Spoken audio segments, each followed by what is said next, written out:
नमस्कार, मैं सुबोध पांडे। सबसे पहले मैं आपका इस एजुकेशनल चैनल में हार्दिक स्वागत करता हूं। आज मैं आपके समक्ष आधुनिक हिंदी साहित्य के श्रेष्ठ एकांकीकार श्री हरिकृष्ण प्रेमी द्वारा रचित मातृभूमि का मान एकांकी को लेकर उपस्थित हुआ हूं। एक वीडियो के रूप में मैंने श्री हरिकृष्ण प्रेमी द्वारा रचित मातृभूमि का मान एकांकी को 3 भागों में बांटा है।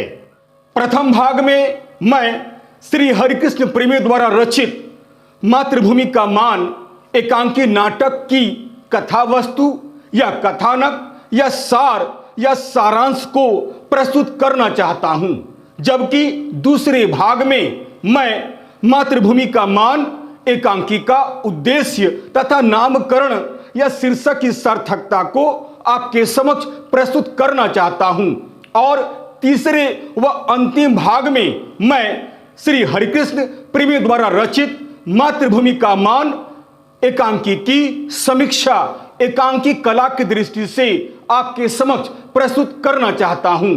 मैं आपको यह याद दिला दूं कि अब तक मैं विनोद रस्तोगी द्वारा रचित बहू की विदा एकांकी नाटक की समीक्षा अब तक मैं प्रस्तुत कर चुका हूं।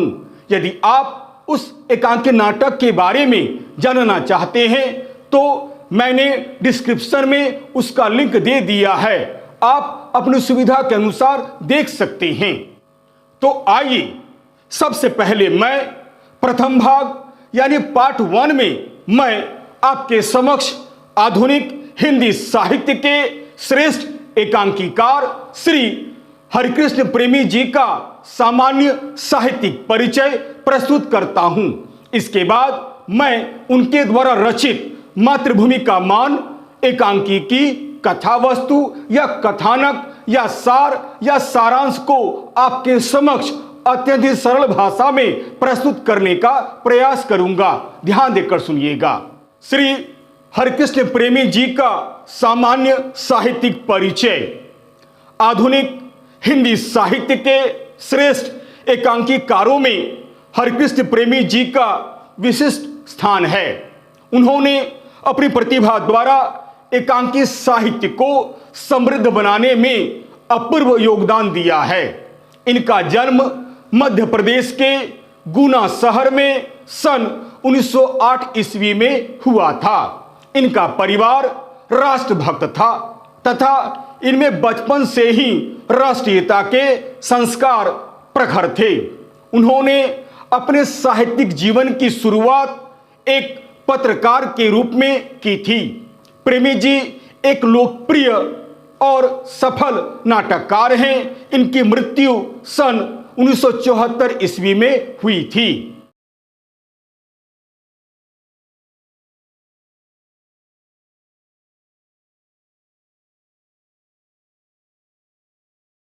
रचनाएं। हरिकृष्ण प्रेमी जी की प्रमुख रचनाएं निम्नलिखित है। नाटक बंधन, छाया, ममता, पाताल विजय, रक्षाबंधन, शिवा साधना, प्रतिशोध, आहुति, विषपान आदि। एकांकी बेड़ियां, बादलों के पार, वाणी मंदिर, नया समाज, मातृभूमि का मान, निष्ठुर न्याय आदि। कविता संग्रह आंखों में जादूगरनी, अनंत के पथ पर, अग्निगान, रूप दर्शन, प्रतिभा, वंदना के बोल, रूपरेखा, करना है संग्राम, बेटी की विदा और बहन का विवाह। ये सभी संस्मरणात्मक हैं और इनमें प्रेमी जी के विद्रोही दृष्टिकोण, नवीन मान्यताओं और नूतन आदर्शों की बड़ी प्रभावपूर्ण अभिव्यक्ति हुई है।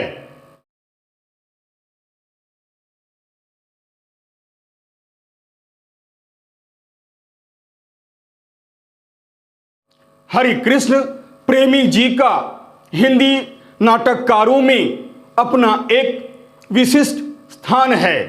मध्यकालीन इतिहास से कथा प्रसंगों को लेकर उन्होंने हमें राष्ट्रीय जागरण, धर्मनिरपेक्षता तथा विश्व बंधुत्व के महान संदेश दिए हैं। उनके नाटक रंगमंच की दृष्टि से अत्यंत सफल है। उनके सामाजिक नाटकों में वर्तमान जीवन की विषमताओं के प्रति तीव्र आक्रोश और विद्रोह का स्वर सुनने को मिलता है। किसी समस्या का चित्रण करते हुए वे उसका हल अवश्य देते हैं और इस संबंध में गांधी जी के जीवन दर्शन का उन पर प्रभाव दिखलाई पड़ता है।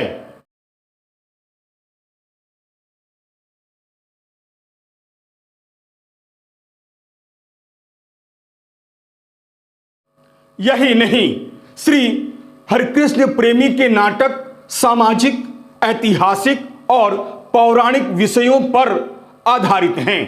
इनकी रचनाओं में मानवीय प्रेम, देशभक्ति, राष्ट्रीयता, साहस, वीरता और पराक्रम जैसे मानवीय मूल्यों को स्थान दिया गया है। इनकी भाषा शुद्ध साहित्यिक खड़ी बोली है। इन्होंने अवसर, पात्र, विषय आदि के अनुरूप भाषा का बड़ा ही सटीक प्रयोग किया है। आवश्यकता अनुसार इन्होंने अपनी रचनाओं में तत्सम शब्दों के साथ साथ तद्भव, देशज एवं उर्दू आदि शब्दों का सुंदर समावेश किया है। प्रेमी जी की रचनाओं में भावुकता है। भाषा सरल एवं काव्यमय होते हुए भी सरल है।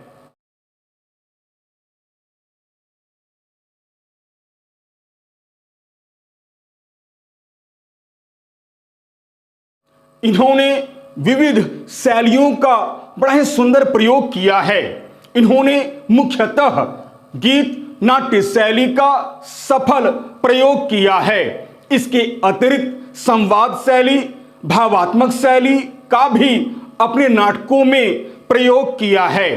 इस तरह हम देखते हैं कि प्रेमी जी ने राष्ट्रीय मूल्यों की प्रतिष्ठा, त्याग, तपस्या, सेवा, बलिदान एवं सामाजिक चेतना के लिए अनेक ऐतिहासिक और सामाजिक नाटकों का प्रणयन किया है।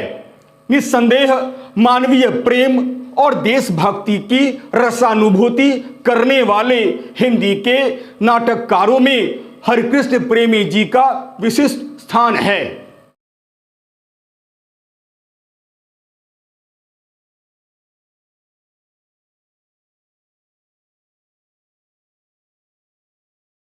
आइए अब मैं आपके समक्ष श्री हरिकृष्ण प्रेमी द्वारा रचित मातृभूमि का मान एकांकी नाटक की कथा वस्तु या कथानक या सार या सारांश को आपके समक्ष अत्यंत सरल भाषा में प्रस्तुत करने का प्रयास करता हूं। ध्यान देकर सुनिएगा।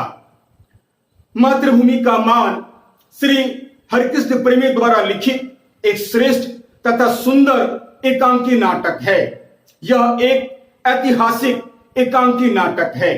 वास्तव में यह एकांकी ऐतिहासिक पृष्ठभूमि पर आधारित एक राष्ट्र प्रेम से ओतप्रोत उत्कृष्ट, सुंदर एवं बहुचर्चित एकांकी नाटक है। इस एकांकी के माध्यम से एकांकीकार ने मध्यकालीन भारतीय इतिहास के कथा प्रसंगों को लेकर हमें मानवीय प्रेम, देशभक्ति, राष्ट्रीय जागरण, धर्मनिरपेक्षता तथा विश्व बंधुत्व की भावना के साथ साथ मानव मात्र में मानवीय मूल्यों को जगाने के महान संदेश दिए हैं। इस एकांकी की कथा 14वीं शताब्दी की कथा है। इस नाटक में इतिहास और कल्पना का सुंदर समन्वय हुआ है।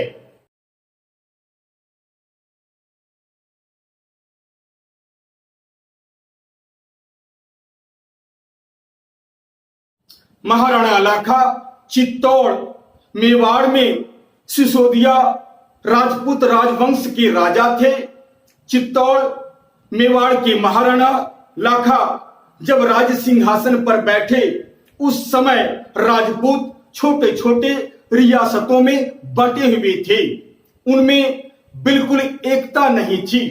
वे छोटे छोटे राज्यों में विभक्त थे, जिसके कारण वे कभी भी एकता के अभाव में विदेशी शक्तियों का सामना नहीं कर सकते थे।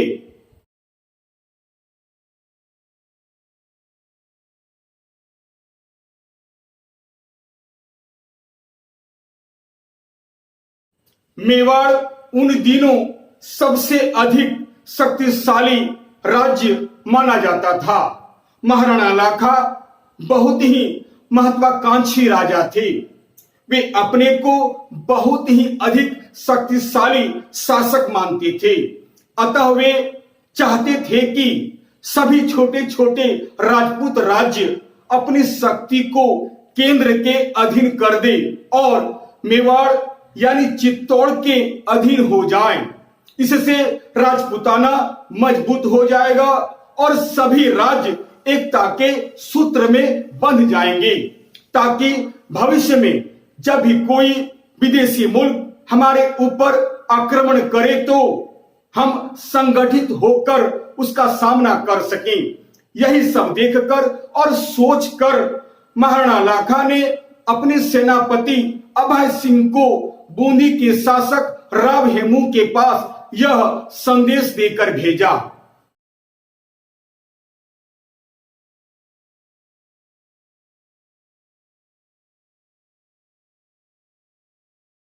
अभय सिंह बूंदी के महाराज राव हेमू से आकर कहता है कि मेवाड़ के शासक महाराणा लाखा चाहते हैं कि छोटे छोटे राजपूत राज्य अपनी शक्ति को केंद्र अर्थात चित्तौड़ के अधीन कर दे, ताकि जब भी कोई विदेशी मुल्क हमारे ऊपर आक्रमण करे तो हम संगठित होकर उसका सामना कर सकें। कारण एकता के अभाव में विदेशी शक्तियों का सामना नहीं कर सकते थे। अतः यह बहुत आवश्यक है कि वे अपनी शक्ति केंद्र के अधीन रखें।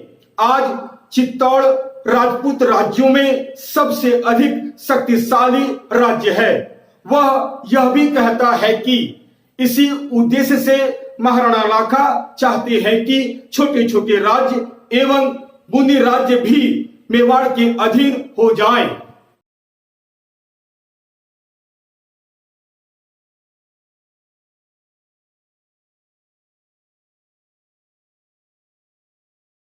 किंतु बूंदी के शासक राव हेमू इस बात को स्वीकार नहीं करते हैं और कहते हैं कि प्रत्येक राजपूत को अपनी ताकत पर नाज है।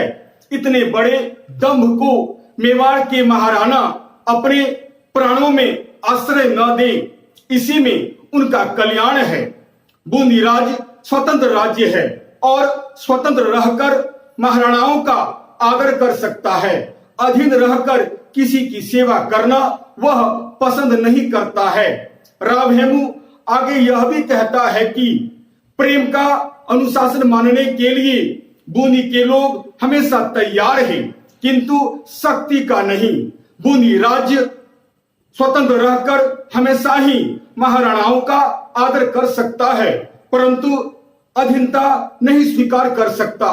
अंततः निराश होकर अभय सिंह लौटकर चला जाता है और अपने महाराज को इस बात की जानकारी देता है।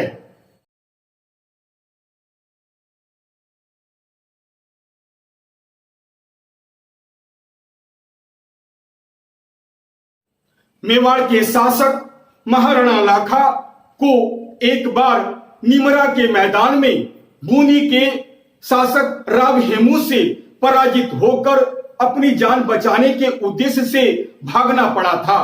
इसीलिए वे अपने को बहुत धिक्कारते हैं और आत्मग्लानि का अनुभव करते हैं और इसी कारण वह जनसभा में जाना नहीं चाहते हैं। और दूसरी ओर बूंदी के शासक राव हेमू के द्वारा अधीनता स्वीकार न करने की बात पर वे बहुत ही हैरान और क्रोधित हो जाते हैं।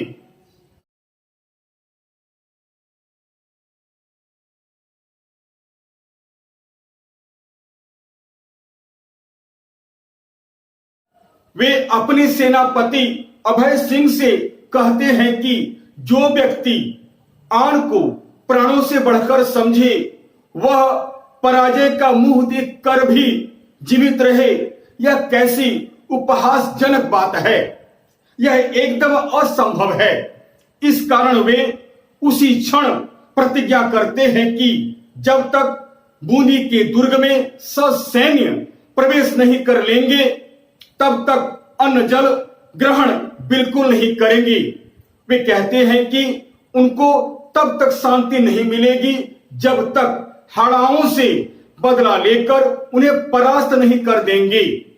अभय सिंह महाराणा को हाड़ा लोगों की वीरता की बात कहकर उन्हें इतनी बड़ी प्रतिज्ञा न लेने की बात कहते हैं तथा प्रतिज्ञा करने से रोकते हैं, परंतु महाराणा लाखा उसकी बात बिल्कुल नहीं सुनते हैं।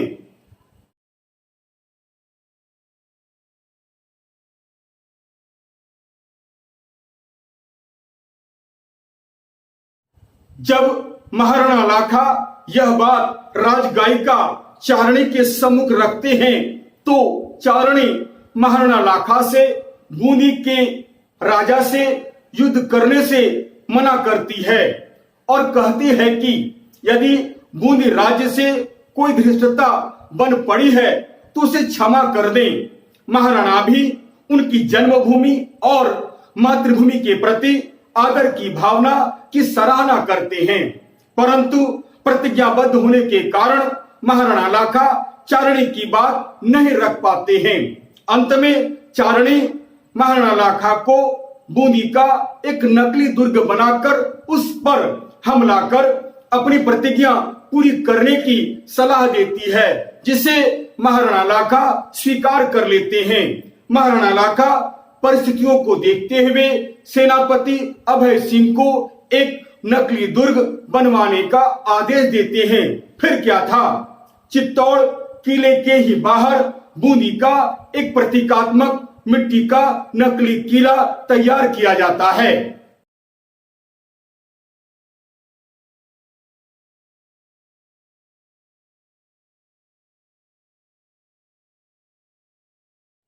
महाराणा लाखा के आदेश पर बूंदी का एक नकली दुर्ग बनकर तैयार हो जाता है। यह युद्ध एकदम असल लगे इसीलिए दुर्ग के भीतर कुछ सैनिकों को रहने का भी आदेश दिया जाता है और यह भी तय किया जाता है कि वे लोग महाराणा लाखा के सैनिकों पर छूछे वार करेंगे ताकि यह युद्ध बिल्कुल वास्तविक लगे।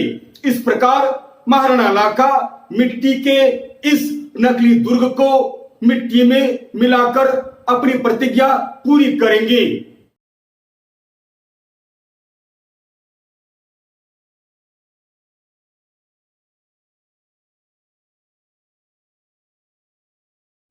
वीर सिंह बूंदी का रहने वाला महाराणा लाखा का एक प्रमुख सैनिक था जो मेवाड़ के शासक महाराणा लाखा के राज्य में रहता था। महाराणा लाखा के राज्य में रहते हुए भी वीर सिंह अपनी मातृभूमि यानी बूंदीगढ़ से अगाध प्रेम करता था तथा अपनी मातृभूमि की रक्षा करने के लिए सदैव तत्पर रहता था। जब उसे महाराणा लाखा के द्वारा बूंदी का नकली दुर्ग बनाकर उस पर आक्रमण कर अपनी प्रतिज्ञा पूरी कर लेने की बात का पता चलता है तो उसे घोर आश्चर्य होता है, साथ ही साथ क्रोध भी आता है।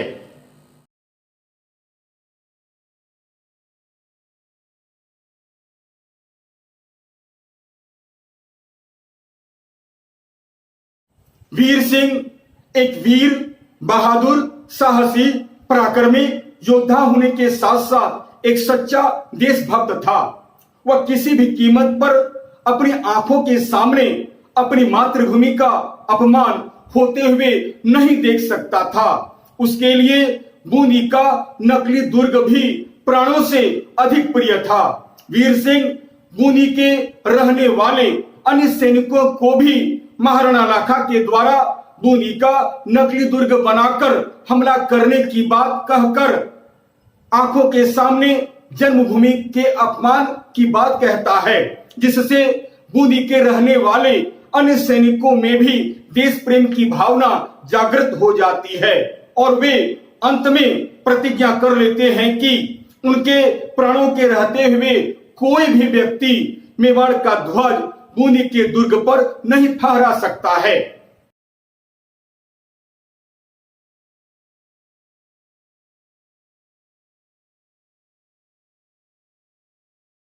कुछ देर के बाद युद्ध शुरू हो जाता है, परंतु महाराणा लाखा को इस युद्ध में सफलता नहीं मिलती है।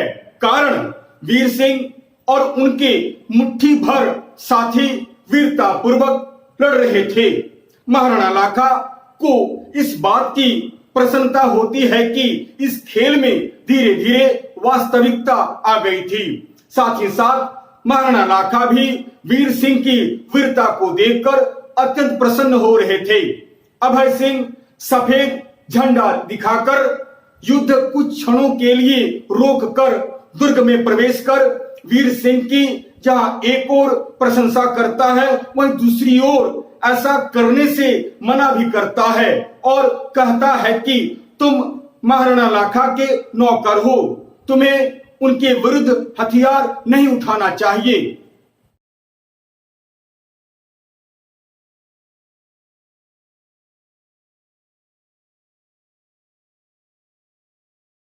परंतु वीर सिंह कहता है कि महाराणा लाखा ने हाड़ाओं को चुनौती दी है, हम इस चुनौती का उत्तर देने के लिए मजबूर हैं। मैं अपनी आंखों के सामने अपनी मातृभूमि का अपमान नहीं देख सकता हूं।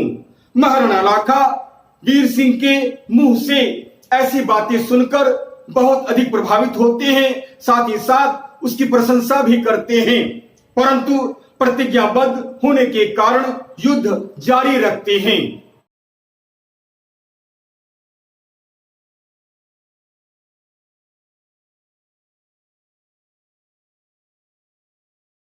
परंतु यह युद्ध ज्यादा देर तक नहीं चल पाता है। हालांकि दोनों तरफ से तीरों की बौछारें होती है। जहां एक ओर मेवाड़ के कई सैनिक वीर गति को प्राप्त हुए, सैकड़ों हताहत हुए, वहीं दूसरी ओर हाड़ाओं की देशभक्ति व उनके प्रतिष्ठा की रक्षा भी हुई। तभी एक जोर से धमाका होता है और वीर सिंह के प्राण पखेरु उड़ जाते हैं। अतः वीर सिंह के साथ साथ उसके कई साथी लड़ते लड़ते अपनी वीरता दिखलाते हुए वीर गति को प्राप्त कर लेते हैं।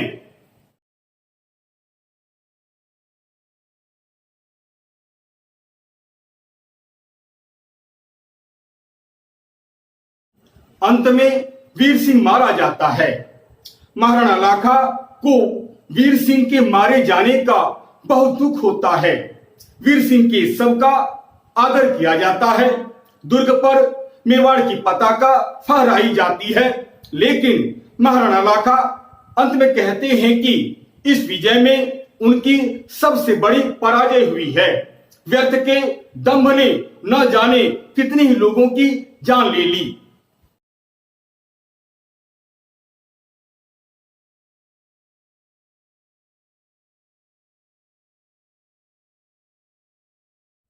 कुछ देर के बाद चारणी आती है और महाराणा लाखा से कहती है कि अब तो आपकी आत्मा को शांति मिल गई होगी। फिर आगे कहती है कि बूंदी के दुर्ग पर मेवाड़ के सेनापति विजय पताका फहरा रहे हैं। यह सुनकर महाराणा लाखा बहुत दुखी होते हैं। इस प्रकार महाराणा लाखा वीर सिंह के शव के पास बैठकर अपने अपराध के लिए क्षमा मांगते हैं, किंतु उनके हृदय में एक प्रश्न उठता है कि वे कहते हैं, क्या बूंदी के राव तथा हाड़ा वंश का प्रत्येक राजपूत आज की इस दुर्घटना को क्या कभी भूल सकेगा?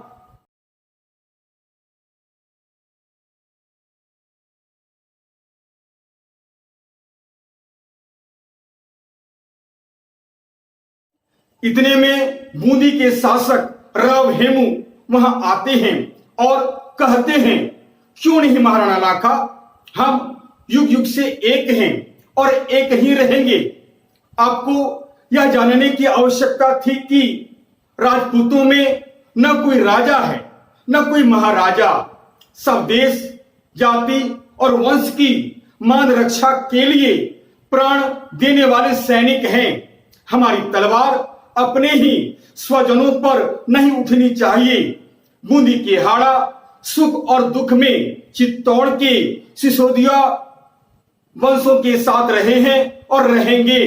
इस पर अंत में महाराणा लाखा कहते हैं कि निश्चय ही महाराज, हम संपूर्ण राजपूत जाति की ओर से इस अमर आत्मा के आगे अपना शीश यानी मस्तक झुकाएंगे। तत्पश्चात सब वीर सिंह के सब के आगे अपना सिर झुकाते हैं। यह एकांकी नाटक यही समाप्त हो जाता है।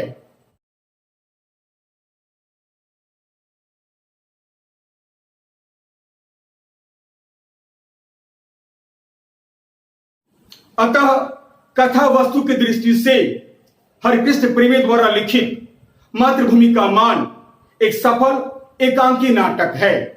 इसमें कथा का क्षेत्र विस्तृत न होकर लघु है तथा आज भी प्रासंगिक है। एकांकी की कथा वस्तु सुसंगठित, क्रमबद्ध और सुसंबद्ध है। इस एकांकी की कथा वस्तु में उच्च कोटि की कथा वस्तु के सभी गुण दिखलाई पड़ते हैं।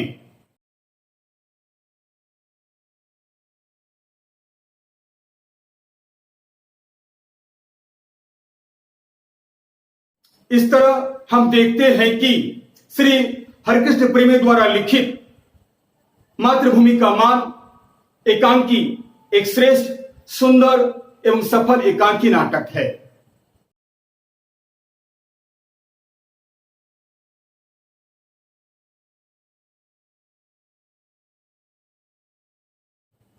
यदि आपको यह वीडियो अच्छा लगता है तो इसे लाइक अवश्य करें।